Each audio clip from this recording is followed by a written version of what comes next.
जीणो आहे जीदासी पया, सूर दुनिया जा सहंदासी पया। महबूब न कई वफ़ा असां सां राजेश, महबूब न कई वफ़ा असां सां राजेश। ज़हर जुदाई जा पींदासी पया। दोस्तों सलाम, मां आहियां राजेश कुमार सिंधी। तव्हांजी ख़िदमत में कुछ पंहिंजा ख़्याल पेश कयां थो। प्यार भी वॾी ख़राब शइ आहे। मिले त जन्नत, न मिले त ख़राब, इलाही ख़राब आहे। अड़े मौत जॾहिं अची ॿ चारि ॾींहं अॻु ॿुधाइजां। अड़े मौत जॾहिं अची ॿ चारि ॾींहं अॻु ॿुधाइजां। दीदार कंदुसि महबूब जो, पोइ भले मुंहिंजो साह खपाइजां। दीदार कंदुसि महबूब जो, पोइ भले मुंहिंजो साह खपाइजां। दोस्तों प्यार कॾहिं ख़तमु न थींदो। प्यार ज़िंदा रहंदो आहे, हमेशह रहंदो आहे। उहो भले कोई ज़ाहिर करे न करे, प्यार दिलनि में हूंदो आहे, हमेशह रहंदो आहे।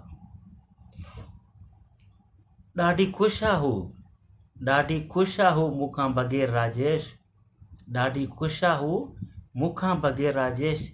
जेका चवंदी हुई तोखां बग़ैर मरी वेंदसि, जेका चवंदी हुई तोखां बग़ैर मरी वेंदसि। प्यार भी क़िस्मत वारनि खे मिलंदो आहे। सभिनी जी क़िस्मत में प्यार नाहे लिखियलु हूंदो।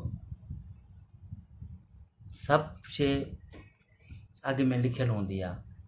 इंसान करण वारो कुझु न हूंदो आहे, पर न चाहींदे चाहींदे भी प्यार थी वेंदो आहे। प्यार जॾहिं न मिलंदो आहे, पोइ इंसान वटि सिर्फ़ु इहे ई ॻाल्हियूं हूंदियूं नी। हाणे त मूंखे पंहिंजी मौत जो ॾाढी बेसब्री सां इंतज़ारु आहे राजेश। हाणे पंहिंजी मौत जो ॾाढी बेसब्री सां इंतज़ारु आहे राजेश। ॿुधो आहे इंसान जो क़दुरु हुनजी मौत खां पोइ थींदो आहे। ॿुधो आहे इंसान जो क़दुरु हुनजी मौत खां पोइ थींदो आहे। पर के चवंदा नी, जंहिंजे दिलि में तव्हांजे लाइ क़दुरु न आहे, उनजी दिलि में तव्हांजे लाइ क़दुरु थींदो भी कोन, कॾहिं भी न थींदो।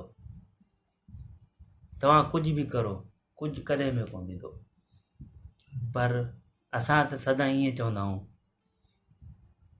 जीअं भॻवान भक्तनि खां बग़ैर, जीअं भॻवान भक्तनि खां बग़ैर ऐं मंदरु माण्हू खां बग़ैर अधूरो आहे, जीअं भॻवान भक्तनि खां बग़ैर ऐं मंदरु माण्हू खां बग़ैर अधूरो आहे, राजेश